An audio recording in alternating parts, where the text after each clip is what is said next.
Well, good morning, everyone.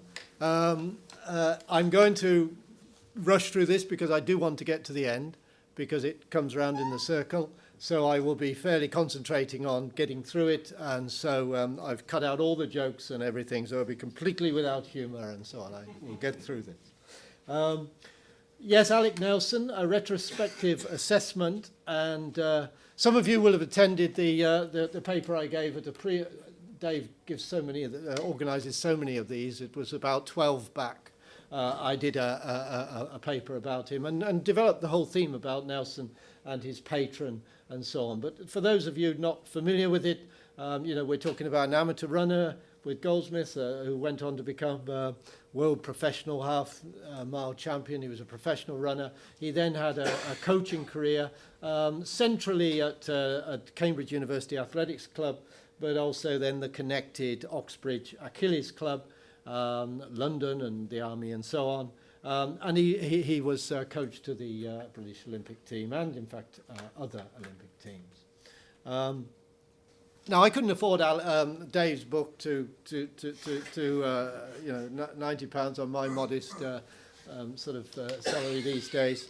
But I did pick up from it on the pages I could get from Google or whatever that it's really important that we have historical coaching studies, and he's indeed said that to me, because he feels there's insights to be had there into modern coaching and into sports development in general. So Alec Nelson is my chosen topic. We, as he intimated, are sort of moving together, working on Nelson in an ongoing way. Now, the things I want to look at are coaching style and approach, just to try to fill out something about his coaching style and the way he coached. The contemporary coaching context, because it's really important to understand that context in understanding how he operated. His effectiveness, his performance, and also perhaps a brief word on his broader involvement in athletics. He was an entrepreneur, the point made in my first paper to this group or this equivalent group, and I do want to just make a few points on that front. To give myself a kind of framework here, I looked at some work done by the research done by the US Academy of Sport. This was some research which asked coaches to identify the main characteristics of a good coach, of a top coach. At first I thought, do I go to elite coaching manuals and things? But then I thought, that's a little bit unfair. We're going back into the interwar period. So I thought I'd just get myself a framework on the basis of what people thought was a good coach, what you had to do, what were the principal characteristics that made a good coach. Quality of practice was one, and the way you organise practice and so on. Communication, both the way you communicated the ideas and the way you could pick up from your athlete what was needed. Your motivation role, your role in developing sports skills, the repetitions and so on that are needed to make things habitual, the way you did this, your knowledge, the possession of knowledge of the sport so that you could advise and make decisions that were critically and well informed. And then I've added the team coaching management side, because that was an important part of what obviously these coaches were looking at, choosing the characteristics for the individual. I've added the one which is about team coaching and management, because that was a critical part of what Nelson had to do, and what's more, I think he did it particularly well. It's interesting to see how he was doing it. The sources, now we're benefited in terms of the sources in that because he had a well-known Nobel Prize winning patron who was heavily involved in athletics and other things, world peace and so on, Philip Noel Baker, we have the papers and the letters. So correspondence is really important, and whilst we can't really get very far if we look at Mussolini or if we look at Bill Thomas, we can't find a lot about their the way they coached and so on from what they've written.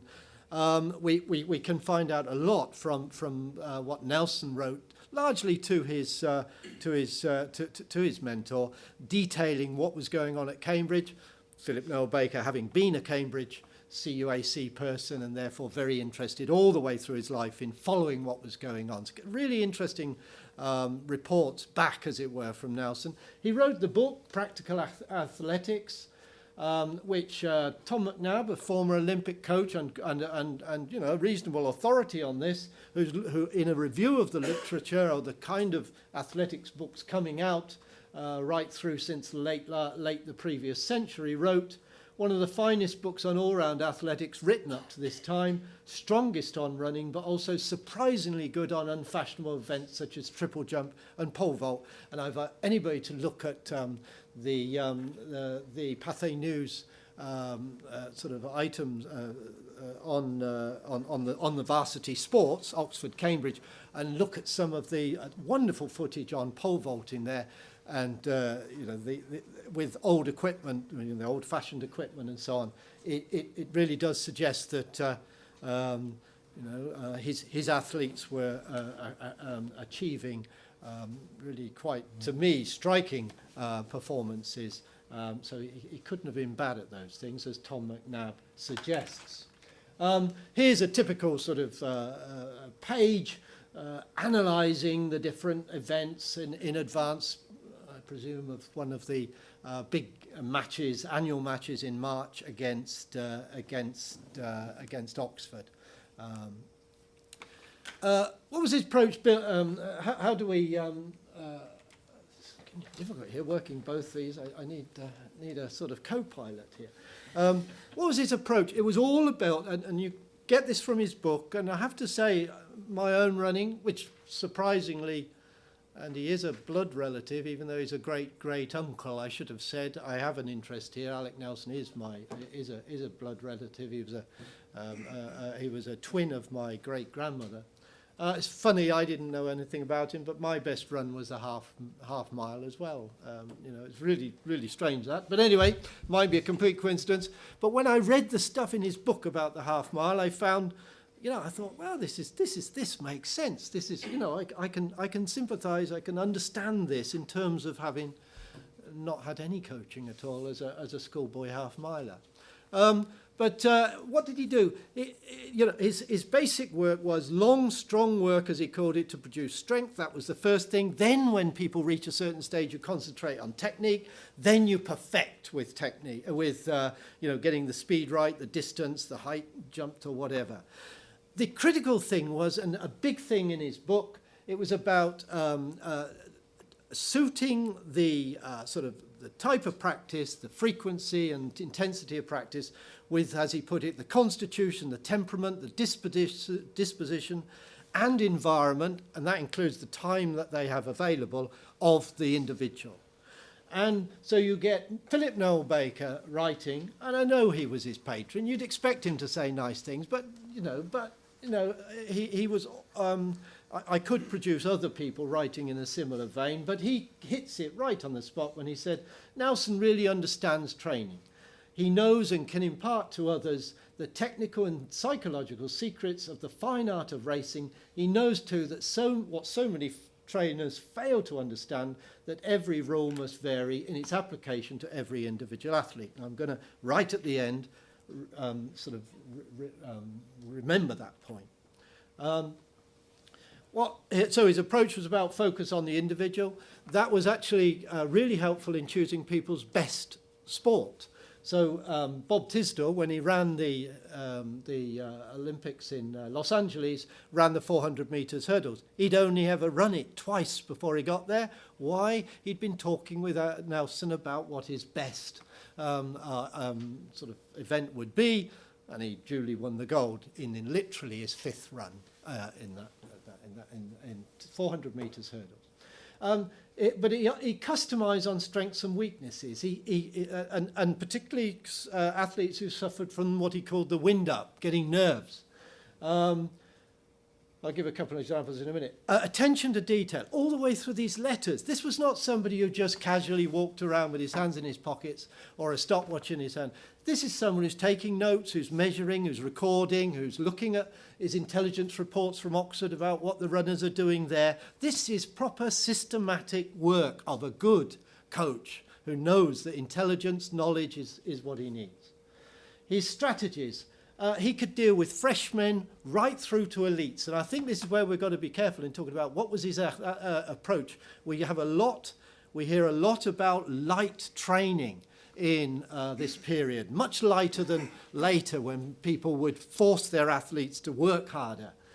I'll explain it in a second, but I also think that we've got to remember to distinguish between the freshmen, the people who've just come in, and the athletes who are serious about doing things, and I think they were worked harder, in the one-to-one sessions he had with them. But anyway, so he could deal with these different types of athletes, which is always an important mark of a good coach. The freshmen that had come in with very little knowledge, very little sort of background, and taking them on through the years as undergraduates, and then, as I say, the more senior athletes that he worked with. You can see the style in a couple of these quotes. He's working on Mr. Emery and 1 miler to get him a lead entering the last lap and to improve his acceleration in the final 400 yards. He's working with Mr. Brown, trying to get him more slick and more rhythm in the first 100 yards. He's a 200-yard person. The peak conditioning for events, and I'm giving them long, slow, steady work and holding them back for speed. As the sports is late this year, it's not to the 23rd of March. And I've mentioned the low training intensity, but I think we've got to be careful about that. That is a mark of everybody at that time. You can overtrain, but I think, again, all focused on the individual and what he feels the individual can do. Motivation is important. Confidence building, I'll give you an example of that in a moment. His book and his whole approach is about the holistic, it's the person, it's training walks, it's care of the body, it's only one pipe after meals, it's self-discipline, it's injury management, identifying how to minimize the effect of injuries, it's getting the equipment right, attention to detail, and so on, right the way through. And much of it trial and error, much based on his own experience, but it's all there. This whole sense of the person as the athlete. He was also a great networker, and his way of gathering information was usually not only his own experience, but looking, watching, observing, and talking to people. He could always go and talk to people. And Eddie Farrell from Harvard, when they came over for the Achilles match, he said he made a point of getting a meeting with him and talking to him about how they do things over there and how they deal with the wind-up, etc.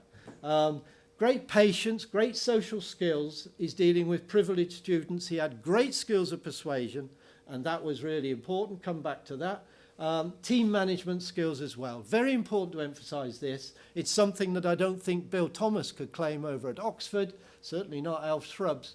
And it's about balance of the team. It's about, again, bringing in intelligence, taking account of the environment, the pre-event environment when they were getting ready for the big matches.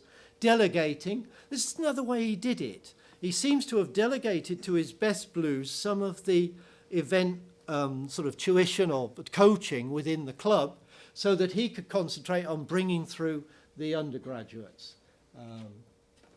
There's one there on psychology, and he's worked with Lord Burleigh, the hurdler, and how Mr. Munro had a frightful wind-up before the 32 varsity sports, full of minor complaints. He knew he had problems, he'd had flu and so on, but the way he motivated, the way he gave him confidence, he actually told him a white lie, he said, and got Lord Burleigh to go along with this, so that he knew that if he could do 51 seconds, he'd win, because Oxford wouldn't do 51 seconds.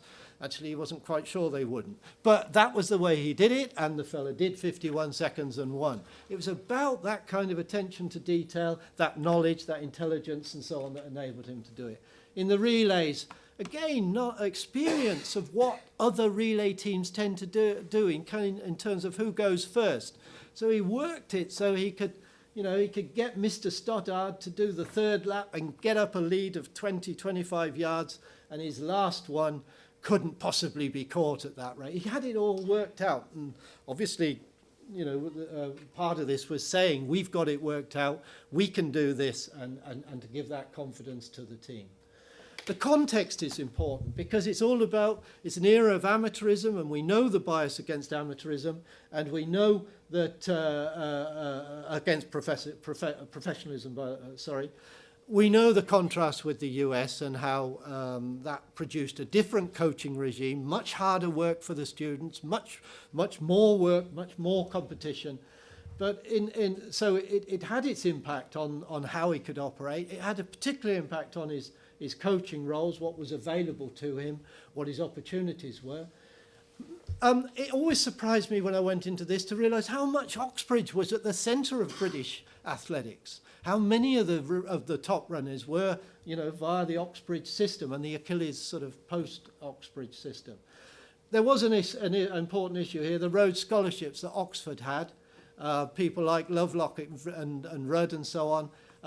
That was a disadvantage for Cambridge, which he countered through his work on the freshmen. He had to bring the freshmen through, and he recognised it, and that was part of his response. More on that in a second.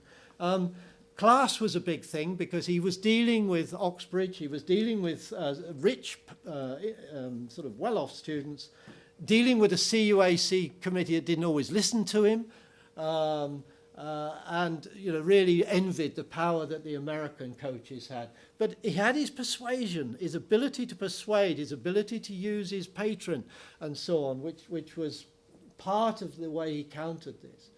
Student attitudes, effortless superiority, the notion of a balanced life, and they don't want to work too hard. That's where a lot of this light training comes from. If you try to work these people too hard, they won't turn up, they won't join in.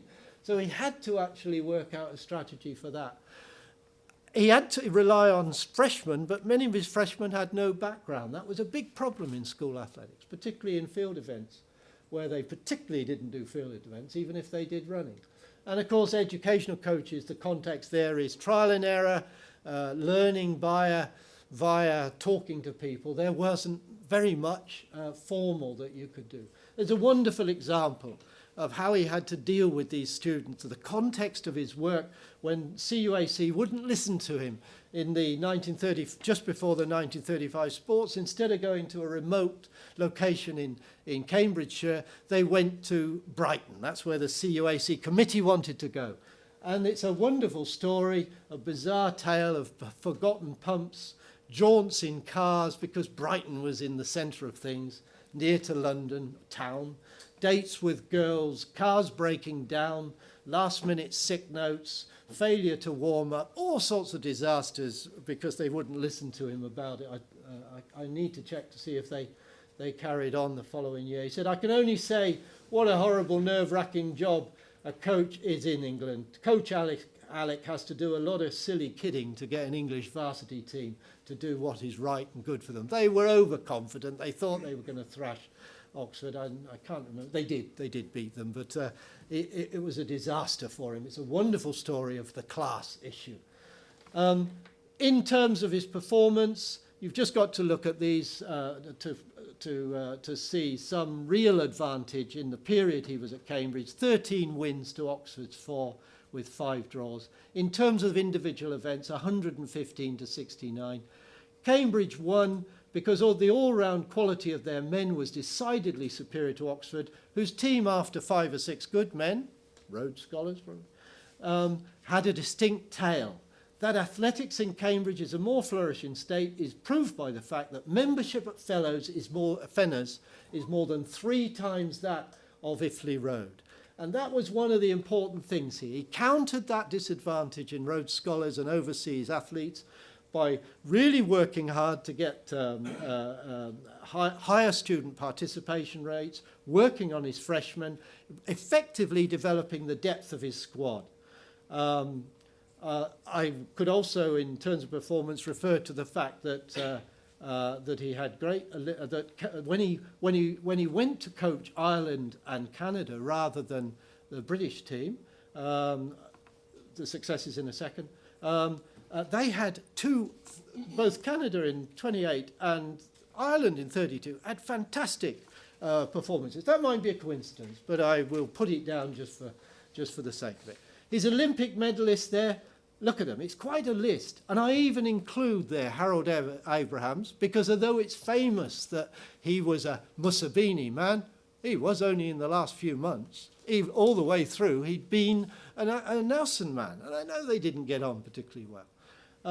I could include a Callahan who was a hammer thrower in the Irish team. He was coaching. And Eric Liddell, who says that he got a lot from, in a forthcoming book, he got a lot from him. During the reign of Alec Nelson, CUAC almost certainly gained more Olympic medals than any other club in the world, besides contributing a high proportion to successful Olympics, British Empire and international teams. Is your timer still on? My timer's still on. It shows I'm just coming up to 20. Can I go to the last two slides? Yeah, of course. His two rivals were Bill Thomas at Oxford, and there you see him, different training style, all about style, very uncommunicative, very autocratic, never explained his activities. You asked Roger Bannister, who in the end couldn't cope with this, being told to do things and no explanation.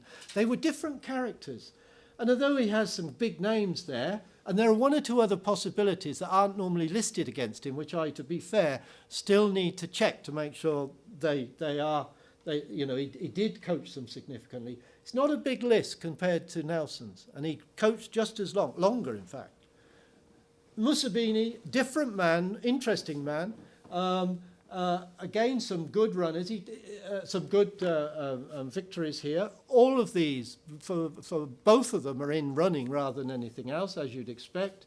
But I really want to come through. I'll leave his wider role, his role in developing track facilities, lecture programs, athletics in schools and so on, because he had a very active and was partly helped by his patron.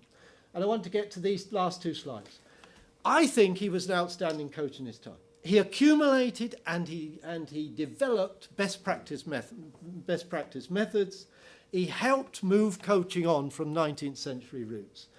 And the success was all about his personal attributes, his personal and his background, and him using that background. He used his experience, his creativity, his persuasiveness, his networks, and he learned his coaching skills through leveraging, leveraging his networks to particularly the American coaches and so on. And he admittedly was restrained. There was a modernizing athletics elite like with Noel Baker and so on, who really wanted to use him to work on Britain's competitiveness, get more professional coaching and expanded infrastructure. To the extent that he was able to engage in it and they were able to do it, he did make his contribution, but he was always constrained by that. But I want to finish with Dave's comment. In spite of science and technological advances, present-day coaching is not necessarily superior to all that preceded it, and elite coaching practice has its roots in the past.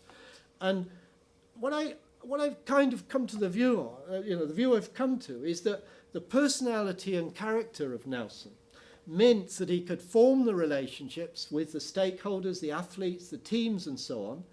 Now, that kind of character is untrainable. It's kind of something you have.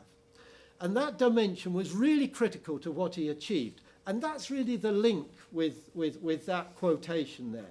Because no matter what you have by way of modern scientifically informed approaches, you still have to combine these with the right personality, the right person who can form the right relationship. And I would argue that Murphy, Museveni, and later Stamps, and I don't know how to say his name, Sharuti, each had that power to connect, to enthuse, to really work and form a partnership. Bill Thomas didn't. There may be some athletes who felt they needed the discipline and this kind of framework he supplied, and it would suit them. But by and large, and Alf Shrubb didn't. Alf Shrubb used to set off on the track and leave them behind. That's a good way of encouraging your athletes, Even when he was 40, they couldn't keep up with him. So I think then that, there is that indefinable quality of character of a coach and their ability to engage, ultimately what bears out your statement. So there we go. Sorry I've done that. don't know if David's got anything to say about Bill Thomas. I think it's quite right, yeah. Rodlock would probably have been a better runner with a bit stronger background with it. Yeah, it's interesting. Oh, well, thank you. Daphne. Yeah, did Nelson had some contacts with foreign trainers, especially the Germans, or were there, you know, changes? I've not actually found any contact with the Germans, but I have found that, you know, it's about where he went and when. I know he went to 36th Olympics and he would have been there. It's a bit late in his career then, but he would have sought people out. But I know that his main contact, I mean, he went over to America for the Harvard, the Oxbridge, Harvard and Yale contest in the early 20s. And then there was the Cornell and Princeton. And so those coaches came over, or he went over there, and he deliberately went and talked to them. And, you know, he didn't miss a trick. And they're in the letters, you know. But I've not come across much, you know, much by way of German contact. Continental. No, I've not come across that. You know, the letters are, you know, there's about 100 of them, but, you know, that's as far as it goes. I think, but I have found, for instance, that in his book there is this what's it called, this training, running and trotting and running. What's what's that training method called? Which was interval training. Yeah, fartlek, that kind of thing. And actually, he was. You see from his book, he was actually doing that. You know, back in the 20s, that he was already doing that. Again, it wasn't really pushing people like, say, Karuchi would have pushed them, or the people, you know, over the dunes in Australia or whatever. But it was there. He was actually seeing that, and his marathon training method, which used lots of walking and lots of strong walks combined with running and so on, is all about, you know, this business of building it up through a variety of speeds and so on. Yeah, Alex. Who were his influences when he was a runner? Because the kind of things you described there seem very similar to obviously like pedestrians from that sort of, Yeah. from that period. And the next thing like football trainers, that attention to, like say, judge the man and not training Yeah. the most seasonal. Do you know, that's a really good question. He was a runner with Cambridge Athletic Club and with Goldsmiths. I don't know whether Dave, of course, I always defer to Dave on these issues. Goldsmith, would they have had a coach, Alex? I don't know specifically in terms of In the 1890s? I don't know. Well, a lot of amateur clubs did have coaches. Yeah, they did. They did. But I've come across no name. Because you said he turned, was it pro? He turned pro, and I wonder, his daughter was born with a club foot, and he actually had her operated on in the Child Hospital in London, and Children's Hospital, and of course it would have had to be paid for. Now, at that stage, I don't think he'd run into his patron, who was very good at supporting him in different ways. I suspect it might have had something to do with having to pay for that operation, because it seemed to be about that time that he switched from being an amateur to a professional runner. Yeah, and there was the famous runs against Binks and so on around in the early years of the 1900s. Yeah. Okay, we're going to have to move on. Thank you very much, Ian. Okay.